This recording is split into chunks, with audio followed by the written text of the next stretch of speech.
Quel que soit son secteur d'activité, les crises sont des accélérateurs d'innovation. Lors d'une crise, il faut trouver en urgence des solutions au maintien de son activité ou plus radicalement pour la sauver. Le secteur du tourisme a été on ne peut plus touché pendant la crise sanitaire, mais ce sont bien tous les secteurs qui ont dû se réinventer et booster leur transformation digitale. Une transformation qui a amené de nombreux changements de comportement et d'usage de la part des touristes. Nous allons parler de ces sujets avec les témoignages de Fanny Roussel à mes côtés. Bonjour Fanny. Bonjour. Vous êtes directrice de l'Office de tourisme de Béthune-Bruay qui couvre un territoire de 100 communes avec 280 000 habitants dans les Hauts-de-France. Et vous êtes également gestionnaire de 2 écologes. On en parlera dans un instant. Elisabeth Rétaux, bonjour.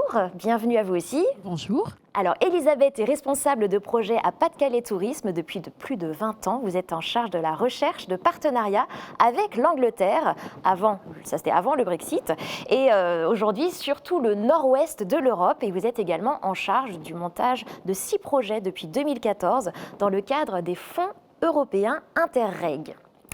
Et puis, à mes côtés également, Guillaume Strebel, vous êtes chargé de mission pour le projet SECARE en Angleterre, le projet d'aide post-Covid financé par Interreg. Bienvenue. Bonjour. On va commencer avec ce programme SECARE, justement, dont notre événement porte le volet communication. Je vous propose de partir d'une vision globale sur ce qu'ont pu mettre en place les entreprises, tous secteurs confondus.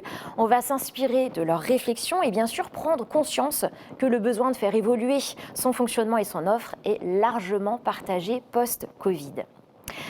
Alors, ce projet SECARE pour la relance des entreprises post-Covid, c'est un programme européen destiné à aider les entreprises de l'espace Manche, France et Royaume-Uni, à repenser leur offre suite à la crise sanitaire. Guillaume, en tant que chargé de mission pour le projet SECARE au Royaume-Uni, quelles étaient les spécificités du programme en Angleterre ? Alors, nos actions en Angleterre étaient concentrées sur les entreprises, donc tous secteurs confondus, y compris le secteur du tourisme, au travers de 3 programmes. Donc, un programme de bons de résilience au niveau du développement durable, un programme de formation Covid et enfin un système de bons de résilience technologique. C'est ce sur quoi je vais parler aujourd'hui.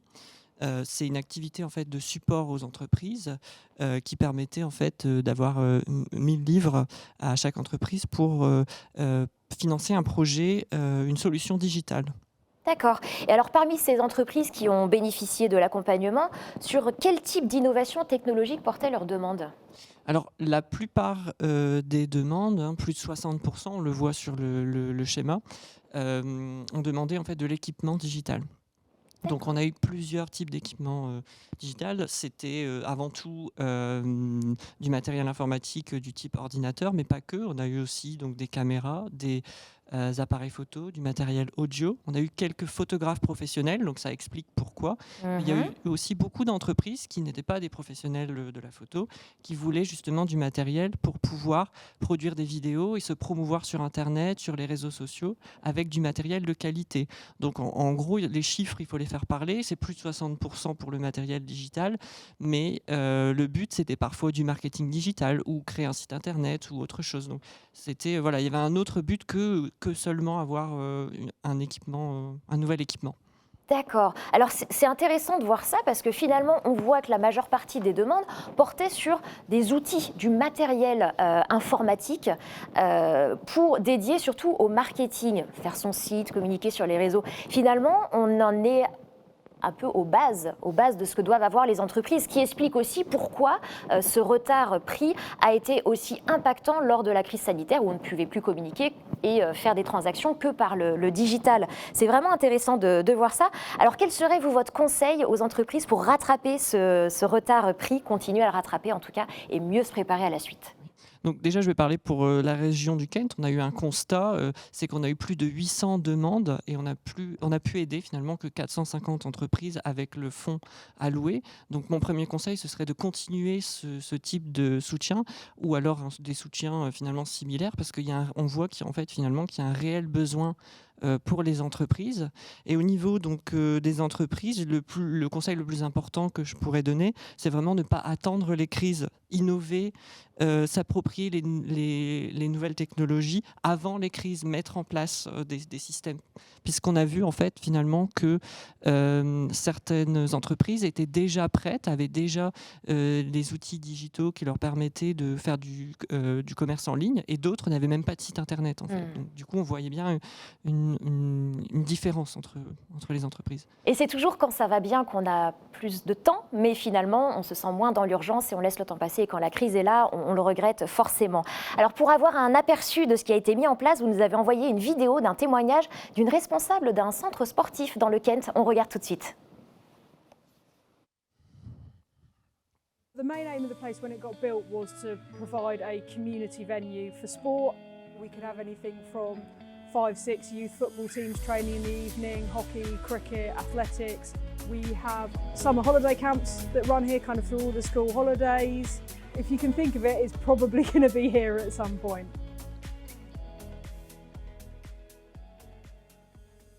So obviously with the pandemic, the main thing was that we had to close most of the park for quite a long time.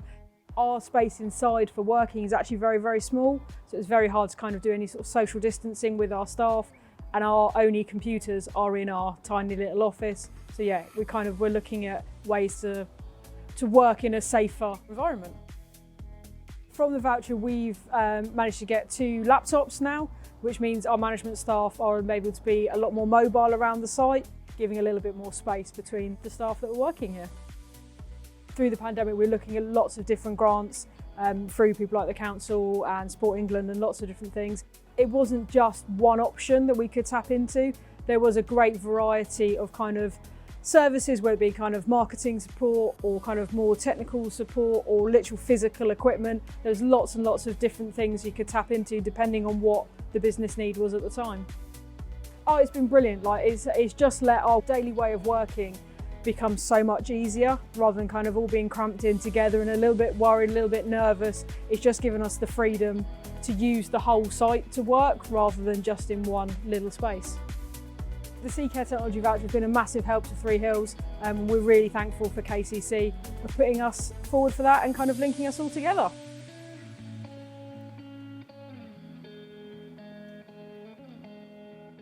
Un très bel exemple de cet accompagnement du programme C-Care en Angleterre. Merci Guillaume. Alors Elisabeth, le programme C-Care a été une opportunité aussi pour le Pas-de-Calais Tourisme et puis pour la relance de l'activité post-Covid. Je voudrais savoir quelles étaient les principales préoccupations des professionnels dans votre région. Alors, suite au Covid, les préoccupations des entreprises étaient nombreuses. La première, il faut se souvenir qu'à l'époque, les entreprises, donc essentiellement les bars, les restaurants, les musées, sont restés fermés pendant plus de 11 mois, entre mars 2020 et juin 2021. Donc leur première préoccupation, c'était de retrouver la clientèle, de réouvrir. C'était vraiment l'urgence pour eux. Et la deuxième préoccupation qui est arrivée très vite, c'était de comment mettre en place les mesures de sécurité sanitaire. Il y avait toute une série de protocoles qui changeaient d'un mois sur l'autre jusqu'à l'arrivée du pass sanitaire. Donc voilà, il y avait une vraie préoccupation sur la mise en place de ces protocoles. Et enfin, la troisième grosse préoccupation pour les professionnels, c'était celle du recrutement. Juste un chiffre, à l'été 2022, pour le Pas-de-Calais, dans le secteur de l'hospitalité, il manquait encore plus de 2300 personnes. 2300 postes à pourvoir l'été dernier. Donc ça, c'était vraiment, et c'est encore un vrai souci pour les entreprises du secteur. Alors, qu'est-ce qui a été proposé par le programme C-Care aux entreprises du Pas-de-Calais ? Alors, on a mis en place plusieurs formations. On a mis en place des formations à destination des entreprises et à destination des personnes éloignées de l'emploi pour les former au secteur de l'hospitalité. Donc, sur les formations proposées aux entreprises, on avait 2 objectifs principaux. Un premier, les accompagner dans leur transformation éco-environnementale, puisque c'est le grand sujet du moment. Donc, on a créé ce qu'on a appelé les académies du tourisme responsable avec la Chambre régionale de commerce et d'industrie. Cette formation nous a permis de former sur 10 sessions avec des temps longs, des temps courts, du présentiel, du distanciel, pour répondre vraiment aux besoins de temps et de déplacement des entreprises. On a formé plus de 70 personnes sur ces académies. Très bien. On a également mis en place une formation alors plus fine sur voilà. La pandémie a complètement bouleversé mon activité. Comment aujourd'hui je repense mon offre? Comment je reprends confiance en mon activité? Comment je rebondis suite au Covid? Et là, on est sur des volumes plus restreints. On a formé 13 entreprises. On a accompagné 13 entreprises dans leur changement profond. D'ailleurs, Fanny pourra en témoigner juste après. Et puis, donc, comme je vous le disais, on a également accompagné les personnes éloignées de l'emploi. Pourquoi ? Parce que le secteur de l'hospitalité manque cruellement de personnel. Il existe dans le département du Pas-de-Calais une formation qui s'appelle les brigades solidaires, qui vise à former ces publics au métier de l'hospitalité. Mais le taux de réussite à ces formations est relativement faible. On parle de 30%. C'est pas assez, effectivement. Alors, parce qu'en fait, il y a une méconnaissance des métiers. Et donc, il y a des abandons, puisqu'on ne s'imagine pas devoir travailler tard le soir, le week-end, porter des charges lourdes, c'est quand même des métiers assez éprouvants parfois. Donc, l'idée de la formation qu'on a mise en place à l'école des chefs, c'était vraiment de sensibiliser ces publics au métier de l'hospitalité. Et au panel de tous ces métiers, multitude. Tout à fait. Alors, on l'a dit, le programme SECARE, ce sont aussi des opérations de communication pour relancer le secteur sur le territoire intermanche. On va rapidement revenir sur la campagne qui a été adressée au marché anglais. Oui, en fait, on le voit sur l'année 2022, les clientèles étrangères de proximité sont quasiment toutes revenues. Celle qui est vraiment en très large, très faible, en baisse très forte, c'est la clientèle britannique, moins 45% encore en 2022, ce qui est colossal sur un marché qui est important pour le département du Pas-de-Calais. Donc on a mis en place une campagne de communication, Real France, Real Close, avec un site internet dédié qui met en avant les entreprises touristiques qui ont opéré leur changement post-Covid, avec de jolies vidéos qui donnent envie de venir dans notre beau département. On les retrouve où, ces vidéos ? Sur le site Real France, Real Close. Real France, Real Close. Tout à fait. Okay. Donc l'idée de cette campagne de communication, c'est venez comme vous êtes et vous allez repartir transformé par ce que vous allez vivre dans notre département. La campagne de communication s'accompagne également d'un affichage dans 146 points dans le sud de l'Angleterre, stations de bus, etc. On a donc une campagne sur les réseaux sociaux, Facebook et Instagram. Et on a également des parutions dans des magazines de type France Today, voilà. D'accord, donc ils peuvent le voir vraiment sur n'importe quel support. Voilà, donc on a vraiment essayé d'avoir une campagne sur multimédia. Aujourd'hui, alors cette campagne n'est pas terminée, elle sera terminée fin mars, mais les premiers résultats sont vraiment très très encourageants. On a plus de 23 millions d'impressions, tous supports confondus. Et on a les taux de clics qui sont largement supérieurs aux moyennes généralement constatées pour ce type de campagne. Donc voilà, donc on attend avec impatience les derniers résultats, mais c'est très encourageant. On a hâte de les connaître. En tout cas, bravo pour cette campagne de communication. Là aussi, c'est important de valoriser tout le travail qui est fait justement par ces professionnels du tourisme pour accueillir les visiteurs. Alors, on l'a dit, Fanny va pouvoir nous parler aussi de l'accompagnement qu'elle a reçu. Vous avez bénéficié aussi du programme SECARE. C'était pour repenser l'offre et les services de vos écologes. Et on va le voir avec votre exemple. L'innovation, elle n'est pas que technologique face aux crises. Alors, sur quoi on porter les changements opérés? Effectivement, l'innovation n'est pas que technologique. Nous avons bénéficié de cet accompagnement SECARE donc par rapport à la gestion de nos écolodges, puisque nous avons en fait deux cabanes en bois destinées à plusieurs types de clientèle. On a des itinérants à vélo, des touristes de passage à vélo, mais on a aussi des familles. Et puis, on a des amis qui viennent, qui réservent les écolodges pour des week-ends, pour la fête et pour se retrouver dans un lieu assez tranquille, en pleine nature. Mais on en voit quelques images à l'écran, ça donne très envie. Et donc avec des problématiques, Elisabeth l'a rappelé tout à l'heure, problématiques RH, pas évident de trouver du personnel pour travailler le soir, le week-end, pour faire les accueils, l'entretien des écologes. Et puis aussi d'autres problématiques, puisqu'on a voulu, dans ce cadre, retravailler notre offre. Et donc, en proposant des services adaptés à ces 3 types de clientèle. Et puis, on a voulu retravailler également sur la rentabilité, entre guillemets, puisque deux écologes seulement, c'est pas suffisant et c'est pas facile en termes de gestion et de gestion comptable également. D'accord, donc repenser l'offre tarifaire et les services, faire un peu un audit de l'ensemble des services. Alors justement, pour pouvoir répondre à toutes ces problématiques, que vous a apporté le programme SECARE pour mettre en œuvre les évolutions qui étaient nécessaires? Alors, si j'avais un mot à retenir, ce serait le collectif. Le programme SECARE, ça nous a apporté vraiment, on a constitué un vrai groupe. Parmi les prestataires qui étaient présents, on avait par exemple des chambres d'hôtes qui ont aussi un estaminet et puis qui proposent de la bière. On avait un brasseur, on est dans le Nord forcément.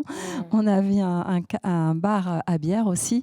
Et puis un monument national, donc des équipements très, très différents, ou encore des étangs de pêche et aussi une maison d'inclusion destinée aux jeunes adultes autistes qui proposent un gîte et des espaces de coworking. Voilà, donc tout ça a fait, et puis l'Office de tourisme pour les écologes. Donc on a uni nos compétences, on s'est aidés mutuellement, et puis avec l'accompagnement du consultant qui était derrière nous, on s'est vraiment apporté mutuellement. Alors un exemple concret pour les écologes, je rencontrais des difficultés pour la location des draps, pour trouver des draps, pour trouver une entreprise, puisque 8 couchages, c'était pas suffisant pour faire appel à une entreprise. Eh bien, grâce à SECARE, on a mutualisé avec la propriétaire des chambres d'hôtes qui, elle, a un marché de location de draps. Et donc, on bénéficie de ce marché et voilà, elle nous rétrocède c'est vraiment un accompagnement et une aide mutuelle. Et un autre exemple, c'est qu'avec les étangs de pêche, on a proposé des paniers repas pour nos randonneurs, nos itinérants, et aussi des soirées barbecue. Et là, le traiteur apporte le repas, mais aussi le charbon de bois et tout ce qu'il faut pour ne rien avoir à emmener et venir aux écologes sans contrainte. Alors ça, c'est génial. La détente assurée, très très belle mise en relation. C'est vraiment ça, vous disiez, le collectif, travailler intelligemment ensemble et puis connaître aussi ce qu'il était possible de faire autrement et avec quel prestataire. Alors ce programme SECARE, il se clôture ce mois-ci, en mars. Guillaume, Elisabeth, est-ce que vous diriez que les entreprises se sont suffisamment transformées, qu'elles ont su mettre à profit les innovations technologiques pour mieux se préparer aux crises? Qui commence? Merci Guillaume. Alors, c'est amusant cette question. Elle tombe à pic. Alors je vais vous expliquer pourquoi juste après. Alors si on parle uniquement du projet SECARE et de la formation sur repenser son offre. Concrètement, je pense que le témoignage de Fanny le prouve, il y a eu une vraie mutation de ces entreprises. Franchement. Voilà, on a des gens qui arrivaient avec des vrais soucis, quelquefois des soucis aussi personnels qui peuvent affecter le bon fonctionnement de l'entreprise. Bien sûr, les business models ont été regardés, les produits ont été regardés, enfin tout ça a été regardé.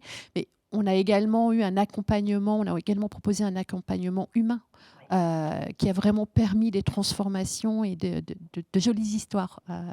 Donc, du point de vue vous l'avez dit, la remise en confiance et puis aussi s'ouvrir à l'écosystème. Tout à fait. Donc, de ce point de vue-là, je dirais que SECARE a réussi son pari. Maintenant, si on pense aux aides post-Covid, de façon générale, en France, il y a un rapport de la Cour des comptes qui est justement sorti la semaine dernière. Ah, alors, que nous dit-il? Que nous dit-il? C'est que les aides post-Covid pour le secteur du tourisme ont été nombreuses. On était à plus de 40 milliards d'euros, je pense, d'aides.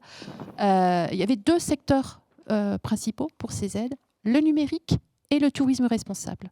Sur le numérique, on a 18 000 entreprises, à peu près un peu plus de 18 000 entreprises qui ont reçu un chèque de 500 €. Pour, un peu comme l'exemple de Kent County Council, pour essayer de se remettre à niveau sur le numérique. Et puis sur le durable, on a le Fonds Tourisme Durable qui accompagne les entreprises dans leur transformation. Le constat qui est fait, c'est que ces aides ont permis de maintenir ces entreprises, sans aucun doute. Oui. À la réouverture, au déconfinement, finalement, les visiteurs étaient présents. Donc voilà, l'activité a repris, on va dire, naturellement. Par contre, elles n'ont pas forcément réussi à transformer l'activité. D'accord. Voilà le constat qui est fait aujourd'hui. Donc encore beaucoup de chemin à faire. Elles ont été sauvées, voilà, l'activité est revenue, mais la transformation pas effectuée. Guillaume, c'est le constat que vous faisiez aussi ? Oui, et finalement par analogie avec notre événement aujourd'hui, certaines entreprises ont commencé leur voyage vers la tech. Oui. Mais voilà, c'est pas le tout d'avoir du matériel digital, il faut savoir aussi l'utiliser et parfois il faut faire appel à des professionnels pour faire du marketing digital ou créer un site internet.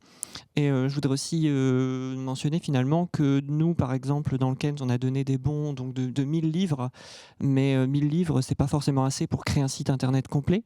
Et donc du coup, l'objectif de cette activité, c'était vraiment pour les entreprises de mettre un pied à l'étrier, de commencer ce voyage vers la tech, de les amener à utiliser la tech, mais du coup il y a encore du chemin à faire et c'est aussi aux entreprises de continuer en fait. C'était pour leur donner un avant-goût. D'accord. Voilà. Pied à l'étrier, maintenant il faut s'appuyer là-dessus, vraiment Exactement. continuer. Alors toutes ces innovations technologiques de crise ont en tout cas mené à des nouveaux comportements des consommateurs et à de nouveaux usages. Ça pour le coup, il y a une vraie accélération là-dessus. On va faire le point maintenant sur les conséquences et les leçons à en tirer. Elisabeth, pour commencer, quelles sont les nouvelles attentes des visiteurs que vous identifiez à Pas-de-Calais Tourisme et comment la tech peut-elle aider à y répondre ? Alors, sur les nouvelles attentes, on en a déjà parlé pas mal ce matin. Donc, tout ce qui est reconnexion à la nature, bien entendu, c'était très présent suite au Covid. Tout ce qui est également retrouvailles familiales, entre amis, en tribu, voilà, se retrouver son petit cocon, partager des moments simples. Tout ce qui est locavore. Pareil, c'est une très grosse tendance post-Covid. Donc voilà, on a envie de retrouver des aliments sains, produits localement. Voilà. À ce que vous dites, j'ai pas l'impression que la tech soit pour grand-chose là-dedans. Non. Non, on est d'accord. Alors, où intervient en tout cas. Là où intervient la tech, c'est vraiment dans la fluidité du parcours client. Il y a eu une vraie évolution depuis le Covid sur ces aspects-là, dans les moments de réservation, dans le check-in, dans le check-out. Aujourd'hui, ces moments-là sont de plus en plus digitalisés. Et c'est ce que recherche le visiteur, hein, c'est que son accès à ces moments de loisirs et de vacances soit hyper facilité, simple, fluide. Voilà, la fluidité, c'est vraiment le maître mot dans sa recherche pour son parcours. Alors, Fanny, de votre côté, quels sont les changements majeurs que vous observez dans le comportement des touristes à l'Office de tourisme de Béthune-Bruay et les évolutions que ça amène ? On va vraiment parler de l'Office du tourisme et son fonctionnement en tant que tel.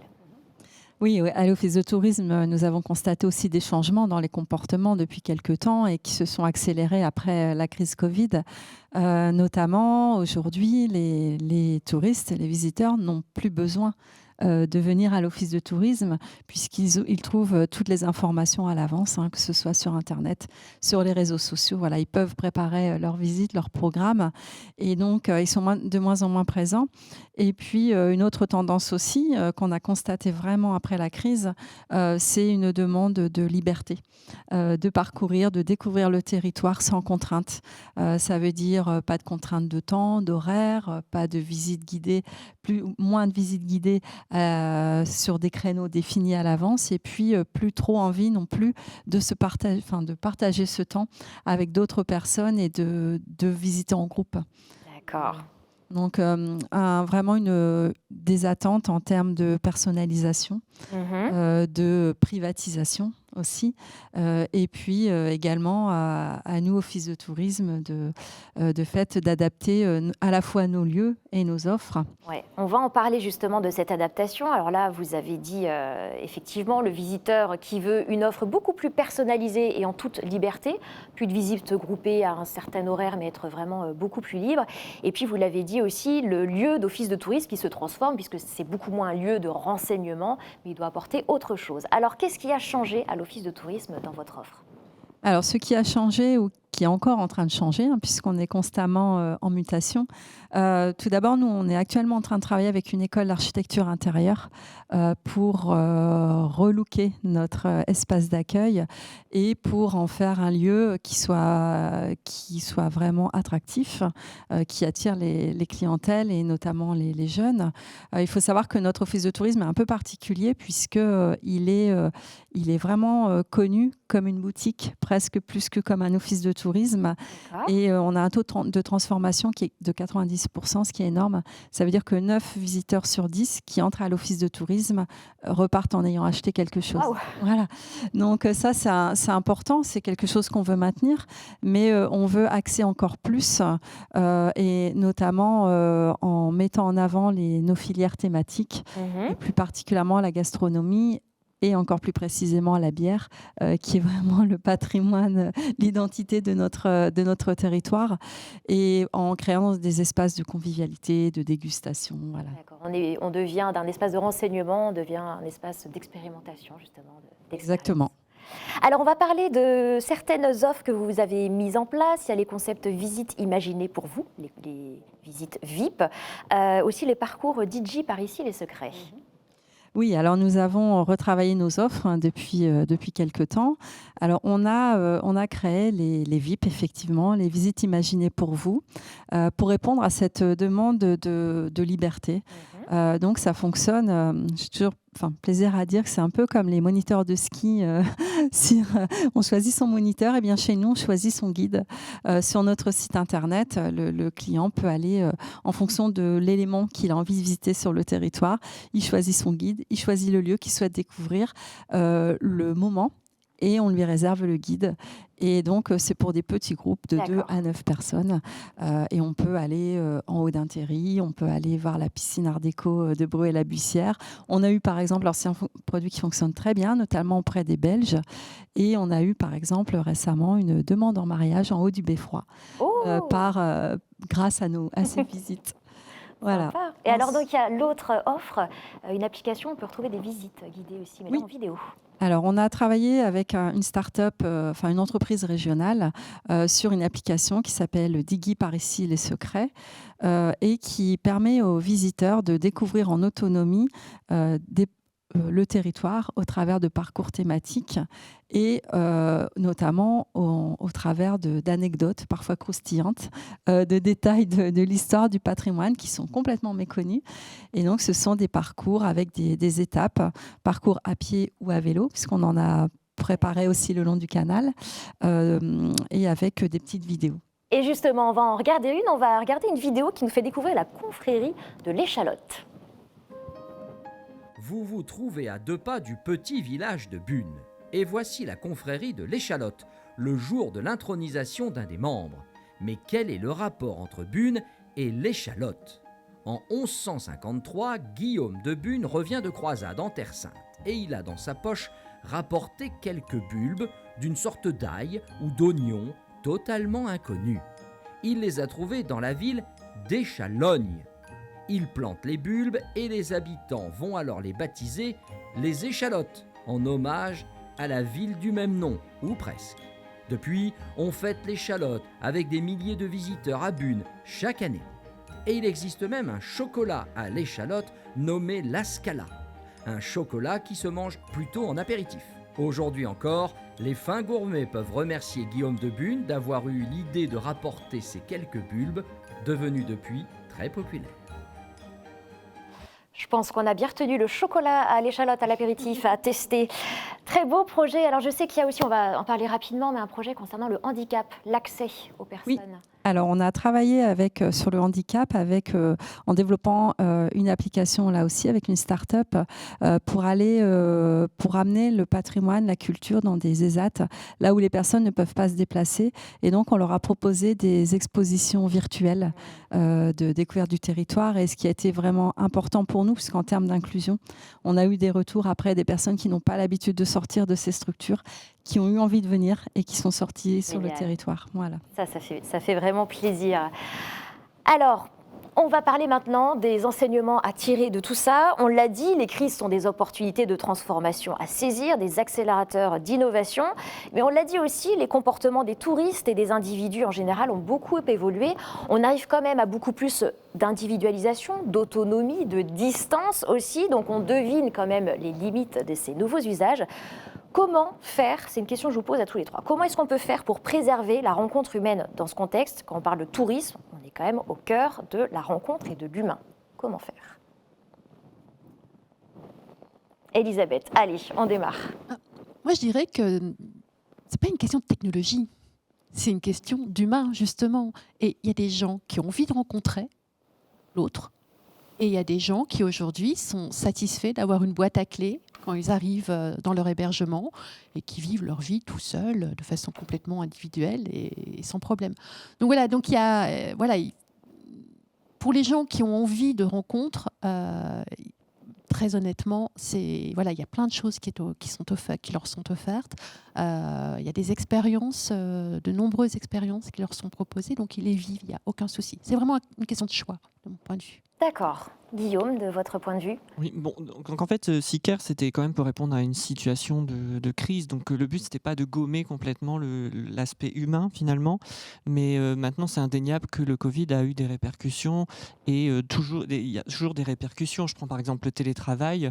Il y en a encore beaucoup qui sont en télétravail, surtout en Angleterre. Et là, je vois vraiment une différence entre l'Angleterre et la France. Mais finalement, à un moment donné, je pense qu'on aime quand même revenir au travail de temps en temps. Et la solution, je pense qu'elle est dans l'hybride, dans une solution hybride entre les deux. Et pour les entreprises, finalement, beaucoup d'entreprises font des services en ligne.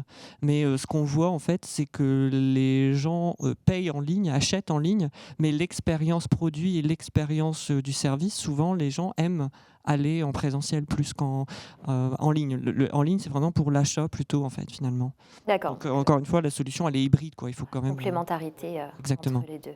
Et est-ce que vous diriez aussi, Fanny, est-ce que ce sont aux entreprises du tourisme de s'adapter de s'adapter à ces nouveaux comportements des visiteurs, ou bien est-ce qu'elles doivent poser des limites et abandonner certaines pratiques qui ne sont plus dans cette veine de créer la rencontre, et qui aujourd'hui les technologies rendent les gens quand même très autonomes, créent de la distance, on l'a vu, un besoin aussi une envie d'individualisation, mais rendue possible par la tech. Est-ce que c'est aux entreprises de mettre des limites, de jauger?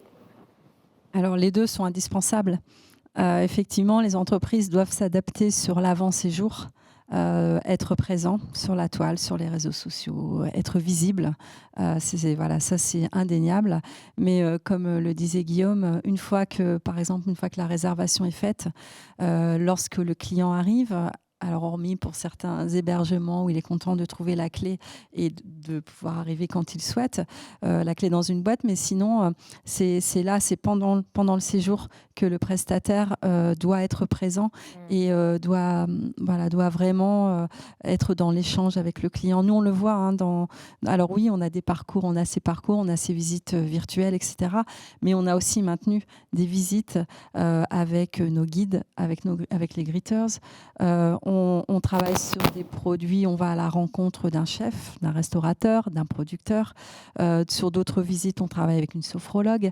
Voilà, il y a toujours quand même de l'humain derrière. Voilà. Et finalement, c'est toujours cette qualité maximale qu'on va aller rechercher dans le service client, dans l'humain, qui va amener aussi forcément les visiteurs à vouloir cette rencontre et à avoir ces services et ce contact avec les personnes qui font le tourisme.